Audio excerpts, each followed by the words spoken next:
بسم اللہ الرحمن الرحیم۔ السلام علیکم۔ ابتدا رب العزت کے نام سے جس نے جان دی جہان دیا، اور درود السلام محمد والے محمد پر۔ آئیے ان کے ساتھ ناصر نقوی حاضر خدمت ہے۔ ناظرین، ایران اسرائیل جنگ کیا فائنل راؤنڈ شروع ہو گیا؟ 2 شہر خالی کر دو ورنہ نقصان کے ذمہ دار تم خود ہو گئے، یہ کس نے دھمکی دی ہے؟ امریکہ جنگ میں شامل ہو جائے ورنہ آپ خود سمجھتے کیا ہوگا۔ اور عمران خان کی حکومت مخالف احتجاجی تحریک کب شروع ہوگی؟ ان تمام چیزوں پہ گفتگو کروں گا، لیکن پہلے آپ سے گزارش، آئیے ان کو سبسکرائب کریں، لائک کریں، گھنٹی کا بٹن دبانا نہ بھولیں، بلکہ اپنی قیمتی رائے کا اظہار بھی کریں۔ جی ناظرین، پہلی بات، کیا ایران اسرائیل کا فائنل راؤنڈ شروع ہو گیا جنگ کا؟ جنگ گھمسان کی جنگ ہے، اور وعدہ صادق سوئم 10واں راؤنڈ جو ہے وہ شروع ہوا ہے وعدہ صادق کا ایران کی جانب سے۔ اسرائیل کا بہت نقصان ہوا، اور اسرائیل کے وزیر اعظم کی طرف سے ایک مطالبہ ہے کہ امریکہ بہادر جو ہے فوری طور پر جنگ میں شامل ہو جائیں۔ ٹرمپ بھی دھمکیاں دے رہے ہیں، لیکن حقیقت کیا ہے؟ حقیقت یہ ہے کہ G7 سے اٹھ کے جب ٹرمپ واپس پہنچے اپنے ملک جا رہے تھے، تو فرانسیسی صدر نے کہا یہ سیز فائر کرانے جا رہے ہیں، اور ٹرمپ نے اپنے جرنلسٹوں سے بات کرتے ہوئے کہا کہ وہ پاگل ہو گیا۔ اب مزیدار بات یہی ہے، سب سے مزے کی بات یہ ہے کہ برطانوی میڈیا یہ کہہ رہا ہے، بلکہ برطانوی حکومت کی طرف سے بھی یہ ہے کہ جناب جو ٹرمپ بہادر ہیں وہ ایسے بیانات دے رہے ہیں کہ اس میں تضاد صاف نظر آ رہا ہے، اور ذہنی طور پر وہ کوئی واضح فیصلہ کرتے نظر نہیں آ رہے۔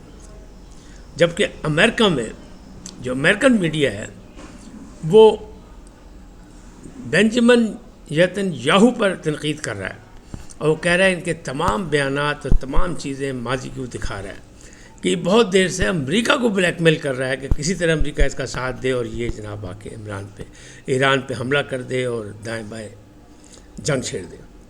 لیکن وہ کہہ رہے ہیں کہ یہ سب اسرائیل اپنی مرضی سے کر رہا ہے، امریکہ کے لیے۔ اور پہلے بھی یہی کہا تھا ٹرمپ نے بھی کہ یہ اس کی اپنی مرضی سے ہے، لیکن جو بیانات اب ٹرمپ دے رہے ہیں وہ ماشاءاللہ عجیب و غریب ہے کہ وہ کہہ رہے ہیں کہ مجھے شامل ہونا پڑ جائے گا، مجھے رکنا پڑے گا، تباہی ہو رہی ہے، وہاں جوہری چیزیں ہیں، اور وہ کہہ رہے ہیں کہ ہم جوہری ایٹمی ہتھیار نہیں بنا رہے، اور نہ بھی ہمارا کوئی ارادہ۔ عراق میں یاد ہوگا آپ کو، جب عراق میں حملہ کیا تھا اور عراق کا صدام کو جس طرح مارا اور وہاں مسلمانوں کو قتل عام کیا اور اس پر قبضہ کیا، اس وقت بھی یہی تھا کہ یہ فلانا بم بنا رہا ہے، یہ کر رہا ہے، یہ وہ کر رہا ہے، اور بعد میں سب غلط ثابت ہوا تھا، یعنی بہانہ کہ آٹا گنی ہے ہلنی کیوں ہے، یہ وہ والے کام تھے۔ بالکل اسی طرح یہاں پہ بھی ہے، ایران کہہ رہا ہے ہم نہیں بنا رہے ہیں، ہمارے پاس نہیں ہے، لیکن یہ کہہ رہے ہیں کہ ہم نہیں چھوڑیں گے، ہم جوہری اثاثے ختم کر دیں گے۔ اور ایران کہہ رہا ہے کہ وہ بڑے محفوظ جگہ پہ ہیں اور زیر زمین ہیں۔ اب اسرائیل کا کیا مطالبہ ہے؟ اسرائیل نے کہ مانگ لیا 30,000 پاؤنڈ وزنی بم، جس نے جا کے زیر زمین کام دکھانا۔ وہ کہتا ہے امریکہ وہ دے، اور طیارہ بھی دے اس کے لیے، یعنی سب کچھ کھان پینے بھی دے، تیاری بھی کرائے، اور کارتک کا چھڑ کے بھی جائے۔ تو کہ وہ ہمیں دے تاکہ ہم اس سے حملہ کریں، ان کے ایٹمی اثاثے ختم کر دیں۔ لیکن اگر آپ یہ سوچیں کہ اگر کوئی جوہری اثاثوں پہ ایسا حملہ ہوا تو تابکاری جو مسئلہ پھیلے گا جو، وہ کیا ہوگا، اس سے کتنے لوگ مریں گے، یہ ابھی تک کوئی نہیں سوچ رہا۔ لیکن اسرائیل جو ہے وہ اپنا اس وقت بہت بری طرح زخمی ہوا، کیونکہ دنیا سمجھ رہی تھی کہ ایران جو ہے وہ گھٹنے ٹیک دے گا۔ ایران جنگ کو طول دے رہا ہے، اور وہ کر رہا ہے اپنے، اس کے پاس میزائل اور راکٹ اور ایسے ہیں کہ آپ یہ سوچیں کہ کتنی رکاوٹوں کے باوجود بھی وہ تل ابیب میں، اور وہ جو ہے حیفا میں اور یروشلم میں، سب جگہ پہنچ گئے اہم مقامات پر۔ اب ایرانی کمانڈر نے، عبدالرحیم نے، یہ دھمکی دی ہے کہ شہری جو ہیں، یعنی اسرائیلی شہری جو ہیں، وہ تل ابیب اور حیفا کو خالی کر دیں۔ پہلے امریکہ نے اسرائیل نے دھمکی دی تھی کہ تہران خالی کر دو، تہران کے لوگ نکل جائیں، ورنہ ہم یہ کر دیں گے، وہ کر دیں گے، تباہی مچا دیں گے، کھنڈر بنا دیں گے، بیروت بنا دیں گے۔ تو وہ تو نہیں ہوا، وہاں فرق نہیں پڑا. ابھی تک ایران سے مہاجروں کی کوئی نقل مکانی شروع نہیں ہوئی لوگوں کی. کچھ لوگوں نے شہر چھوڑے، ایک شہر سے دوسرے شہر اپنے ملک میں رہے، لیکن ملک چھوڑ کے نہیں کوئی بھاگا. جیسے ہوتا ہے جنگوں میں بھاگتے ہیں لوگ، نہیں بھاگے. جبکہ اسرائیل میں بھاگ رہے ہیں. کدھر جا رہے ہیں؟ یورپ جا رہے ہیں، امریکہ جا رہے ہیں، سب کچھ ہو رہا ہے. تو اس کا مطلب آپ خود سمجھ لیں. اب یہ جو مسئلہ ہے کہ جو 2 شہر چھوڑ دے تو ایک بھاری حملہ کرنے کی تیاری کر رہا ہے ایران. اور ایران جو ہے وہ اس کو طول دے کے جنگ لمبی کرے گا، اور اس کے پاس جنگ لمبی کرنے کا تجربہ ہے. تو ہم یہ سوچ لیں کہ ایران ایک چھوٹا ملک ہے، اس کے اثاثے کم ہیں، اس کے پاس اتنی چیزیں نہیں ہیں، لیکن اس کے باوجود اس کا دعویٰ ہے کہ جان اللہ کی ہے اور اللہ کی راہ میں ہم نے اسے دے دینی، قربانی دے دینی. لیکن دوسری طرف جو ہے وہ نہیں. وہاں مرنے والوں کی تعداد کم ہے، ایران میں مرنے والوں کی تعداد زیادہ ہے.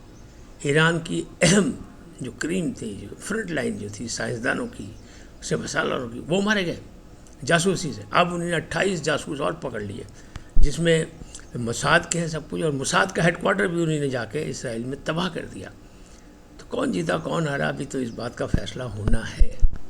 لیکن آپ یہ دیکھ لیں کہ ایک چھوٹی طاقت جس پہ لوگوں کا خیال تھا کہ 1 دن 2 دن 3 دن بعد یہ ہتھیار ڈال دے گی، اس نے نہیں.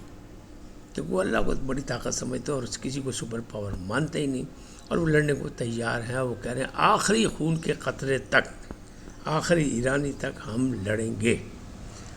جبکہ ٹرمپ جو ہیں وہ یہ بیانات دے رہے ہیں کہ رہبر معظم کو قتل کرنے کا ہمارا کوئی ارادہ نہیں، ابھی ہم نے کوئی پروگرام نہیں بنایا. تاہم ہمیں پتہ وہ کہاں بیٹھے ہیں، کہاں چھپے ہیں، لفظ یہ استعمال کریں، کہاں چھپے بیٹھے ہیں. بہرحال وہ تو اپنی تقریر میں کہہ چکے ہیں کہ میری جان کی کوئی قیمت نہیں، ہم اپنی سرزمین اور دھرتی سے پیار کرتے ہیں، اس پہ قربان کر دیں گے، لیکن میں نہیں ہوں گا تو میرے جیسے اور بہت سے ہیں وہ خود اپنا بدلہ لے لیں گے. تو یہ تو وہ کہہ چکے ہیں، یہ ان کا عزم ہے. اب اسی طرح جو معاملات آگے بڑھ رہے ہیں اس میں یہی ہے کہ اسرائیل کی کوشش یہ ہر قیمت پہ کہ امریکہ جو ہے اس جنگ میں شامل ہو جائے، یعنی بڑی ہو گئی. اس کا خیال تھا 2-3 دن کا بات ہے، وہ نہیں. اب تو 1 ہفتہ گزرنے کو بلکہ گزر گیا سمجھ لیں.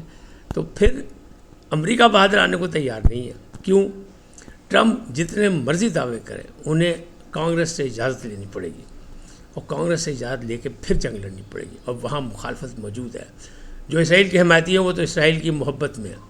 جو مخالفین ہیں وہ یہ کہہ رہے ہیں یہ بتایا جائے کہ امریکہ کو کیا نقصان پہنچایا ہے ایران نے، اور امریکہ اس جنگ میں کیوں کودے، کسی کی جنگ میں کیوں. اور ٹرمپ نے یہی کہا تھا کہ ہم کسی کی جنگ نہیں لڑیں گے، ہم کہیں لڑیں گے نہیں، ہم تو امن قائم کریں گے. تو اس وقت ٹرمپ کا بھی امتحان ہے، کیونکہ اس کے پارلیمنٹ میں بھی اختلاف موجود ہے. اب بات کرتے ہیں پاکستان کی. پاکستان میں بڑے سیاسی مسائل ہیں، مخصوص نشستوں کا مسئلہ ہے وہ بھی سنا جا رہا ہے، اس میں دلائل بھی ہو رہے ہیں، جواب بھی آنا ہے. باقی بھی مسائل انہیں دلائل دیے جا رہے ہیں دونوں جانب سے، بلکہ تینوں جانب سے. لیکن دوسری جانب بھی ایک اور مقدمہ کر دیا گیا، حامد خان صاحب لے کے گئے سپریم کورٹ میں، اور اس میں انہوں نے لیاقت چٹھا کا بھی بیان، کٹنگ لگائی اخبارات کی. اور ایک نیا سنی اتحاد کونسل کی طرف سے، سنی اتحاد کونسل مانگ نہیں رہی سیٹیں، نہ اس نے مانگی تھی، نہ اس نے الیکشن لڑا تھا. اب مخصوص نشستیں پی ٹی آئی کی جانب جا رہی ہیں، اور پی ٹی آئی کے وکیل جو ہیں ماشاءاللہ، میں نے ہمیشہ کہا نادان دوستوں کا سامنا ہے عمران خان کو. تو انہوں نے جس انداز میں لڑا، تو سلمان اکرم راجہ بھی ججز کے سوال و جواب کے سامنے رہ گئے، یعنی بڑھ گئے، کچھ صحیح جواب نہیں دے سکے، اور ایسا لگا جیسے وہ اپنی ہی چیزوں کی مخالفت کر رہے ہیں. تو وہاں انہوں نے کہا کیسے دے دیا جائے. پی ٹی آئی نے مانگی نہیں، سنی اتحاد کونسل نے الیکشن لڑا نہیں، سیٹیں اس کے پاس ہیں، لوگوں نے لکھ کے دیا نہیں کہ ہم کس پارٹی سے ہیں، انہیں کہا ہم آزاد ہیں. تو وہ مسئلہ چل رہا ہے.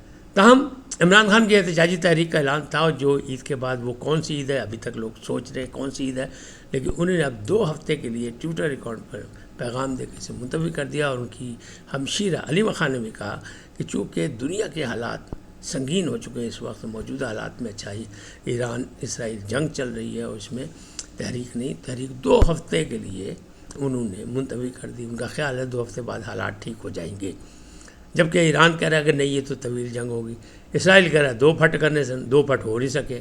تو یہ سارے معاملات جو ہے آگے بڑھتے جا رہے ہیں. تو عمران خان صاحب نے تنقید کی ہے بجٹ پہ، وفاقی بجٹ پہ، اور انہوں نے کہا کہ یہاں سے لاکھوں افراد جو ہیں ملک چھوڑ کے چلے گئے، اس لیے کہ لوگوں کو انصاف نہیں مل رہا، لوگوں کو کاروبار میں سہولیات نہیں مل رہی، لوگوں پر ناجائز ٹیکس لگائے جا رہے ہیں، اشرافیوں کو خوش کیا جا رہا ہے، غریبوں پر ظلم ہو رہا ہے، انہیں بڑا کیا۔ لیکن دوسری جانب انہیں کہا کے پی کا جو بجٹ ہے وہ جب تک معاشی ٹیم میں سے آگے بات نہیں کرے گی، وزیر اعلیٰ صاحب آ کے میرے سے بات نہیں کریں گے، وزیر خزانہ بات نہیں کریں گے، اس وقت تک پاس نہیں ہوگا۔ اب یہ کون سی جمہوری روایات ہے، اس کا جواب آپ خود ڈھونڈیں، مجھے کچھ کہنے کی ضرورت نہیں ہے۔ فی الحال صورتحال یہی ہے کہ اسی تنخواہ پہ گزارا کرنا پڑے گا، اور بجٹ پیش ہو چکا ہے۔ اس کا مطلب یہ کہ علی امین گنڈاپور نے اپنی مرضی سے نہیں، یہ اپنے پیٹرن چیف کی مرضی سے پیش کیا، اور اب جب ملاقات ہوگی، کیونکہ ابھی بھی ایک ہفتے کے بعد ملاقات ہوئی، وہ کہتے ہیں قید تنہائی میں رکھا گیا، لیکن بہرحال ملاقات ہوگی تو اس کے بعد ہی، تو یہاں بھی کام لمبا ہے، یہ بھی دو پھٹ نہیں ہوگا، اور یہاں اختلافات بڑھیں گے جو حالات بتا رہے ہیں۔ اس وقت تک اتنے، پھر ملیں گے نئے موضوع کے ساتھ۔ جاتے جاتے آپ سے درخواست ہے ان کو سبسکرائب کریں، لائک کریں، گھنٹی کا بٹن دبانا نہ بھولیں، اور اپنی قیمتی رائے کا اظہار اپنی شخصیت کے مطابق کریں۔ صلاح سلامت رہیں، پاکستان زندہ باد، پاک افواج پائندہ باد، اللہ نگہبان۔